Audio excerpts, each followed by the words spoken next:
Okay friends, today we're going to make a Quilt-As-You-Go placemat. This is what we're going for. I like my kind of rainbow striping, but I'm going to walk you through placement because honestly the first couple seams are the hardest, which is the same as foundation paper piecing, which is kind of how Quilt-As-You-Go works. So we will start with our backing, which has been fused to the batting. I've drawn a line down the center, and I'm going to place the first couple pieces. The first one, because we're using a jelly roll, I cut into a 2.5 inch square. I'm going to go ahead and place that. And if you need help simplifying this angle, because I know math is tricky for a lot of people, cut that 2.5 inch square in half. Because this line needs to line up with the bottom of your batting. And I want the point to be about 1/4 to 1/2 inch left of that center line. Okay, now we're going to take our next strip. Strip number 2 is about 4.5 inches long. I don't want you caught up on how long it needs to be in inches. What it needs to be is if I line these two edges up straight and I lay it down where it's going to go, it goes to the end of the batting. If I line it up by laying it down here, I'll try and trim it off there, and when I open it up, it won't be enough. So lay your strip down where it goes, where it's going to go once we're done, and then cut it to that size.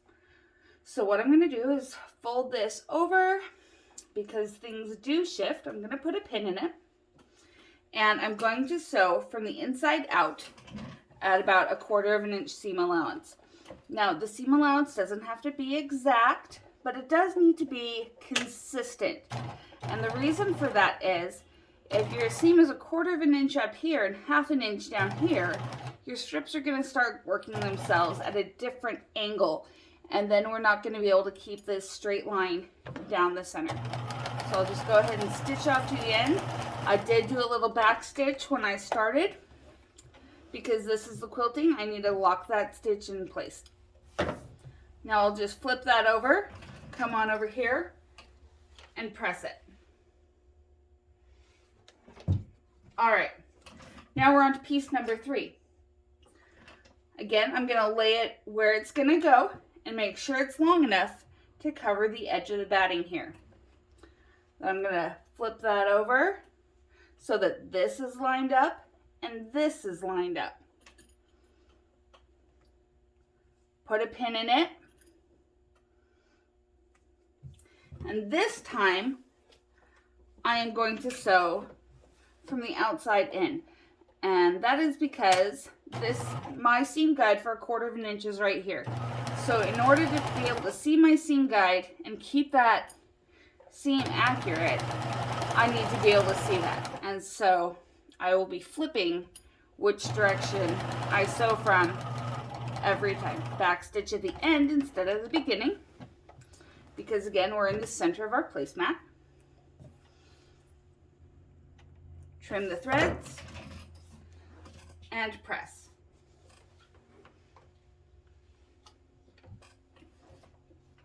Iron wants to fall over. And then we will go on to the next color. In this case, it's going to be pink. Pink is the next color in my little pattern that I'm doing. And you know, I have to have a pattern because Jenn's brain only works that way. So I'm going to take these cute little dogwoods. And again, I'm going to line this up here and lay it down to the end. Now I've got this whole corner to go to out here. So I'm going to cut it off out here. Just as with foundation paper piecing, because that's really kind of what we're doing here. Just we're using batting and backing for our papers. Being skimpy and trying to save every last square inch is going to cause you problems, because that's where you end up being short, and then you have to do another seam to get all the way to the edge.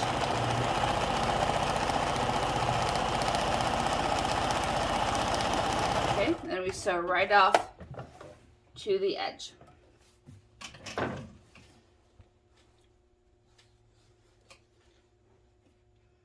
And don't press your hand because that hurts. All right, I think we'll do a nice pink gingham this time, because why not? It's my project. I can do what I want, right? All right, so we're gonna lay it down where it's gonna go. Find the end of the batting. In my case, that's right here. And trim just past that.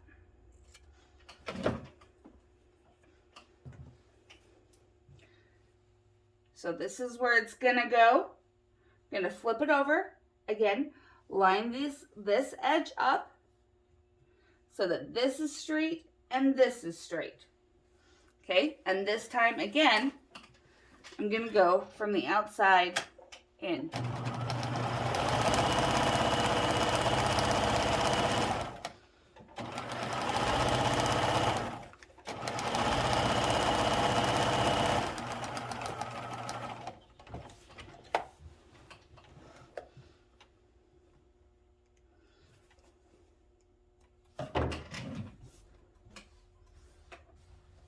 Now, if you want to be able to keep track of, am I going straight? You know, am I progressing on here?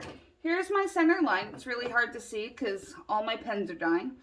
It's right here. So this point is about 1/4 to 1/2 an inch to the left of that line, which means it's the same place this one was when I started.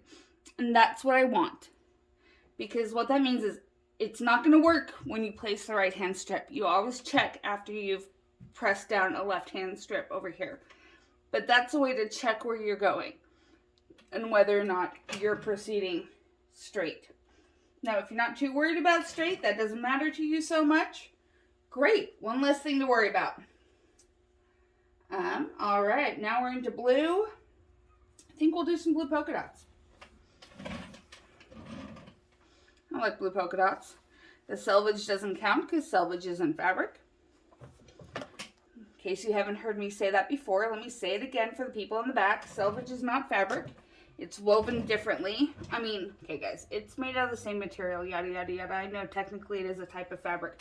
I say selvage is not fabric because I want to get it through people's heads to stop trying to use it in piecing to get another 1/4 of an inch out of their fabric.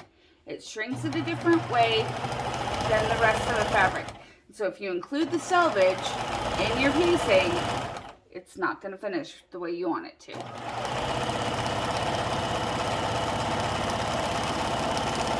Again, we back tack when we're in the center, and then just sew to the end, clip it off, and press. I wanted to show you, this is not where we can identify how straight we're going because I just placed a right hand piece. Now I'm going to grab some of these pretty little dogwoods here, which I apparently haven't used yet. I'm going to place it where it goes. Make sure that the selvage isn't fabric. It goes to the end there. And trim. I don't want you getting caught up with directions about, oh, this should be a 10.5 inch piece, when what you may really need is 10 3/4 or 11 because you're sewing a little bit to the side there. So don't get caught up on that measurement. I want you to think of things, I want you to measure based on what things actually are versus what things should be, because should be doesn't count for anything. I'm pinning down here just to keep the pins out of my way because it's kind of tough to pull pins out over here, which is how I normally do it, because there's batting in the way and it's easy to catch the batting. And I don't like sewing over pins because, well, once you've had to replace an entire bobbin assembly because you broke it from sewing over pins, you won't like sewing over pins either. It's just not worth the potential damage, in my opinion.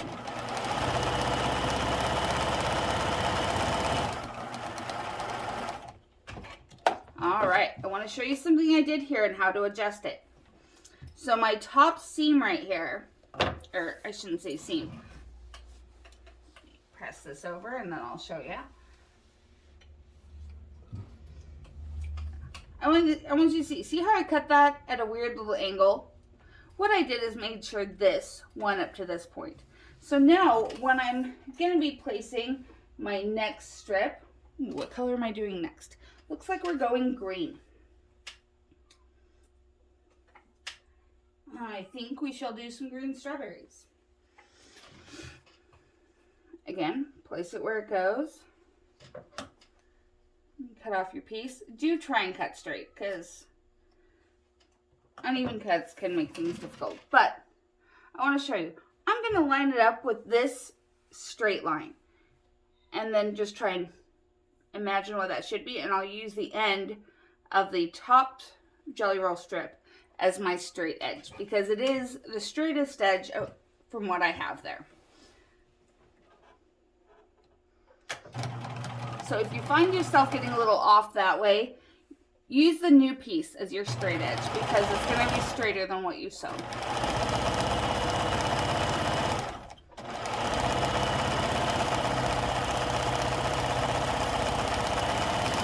And then for this, you're just going to keep going and going and going until you get to the top.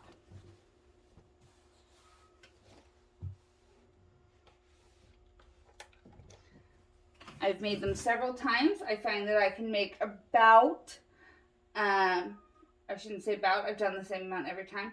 I can make 6 placemats and bind all 6 from one jelly roll.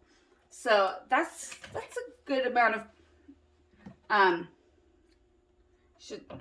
product. Good amount of, made something substantial out of that jelly roll. It's not something tiny. But this gets really simple, so you just gonna tuck this up till it's nice and straight there. You just keep sewing. Again, I'm gonna start on the outside and work my way in.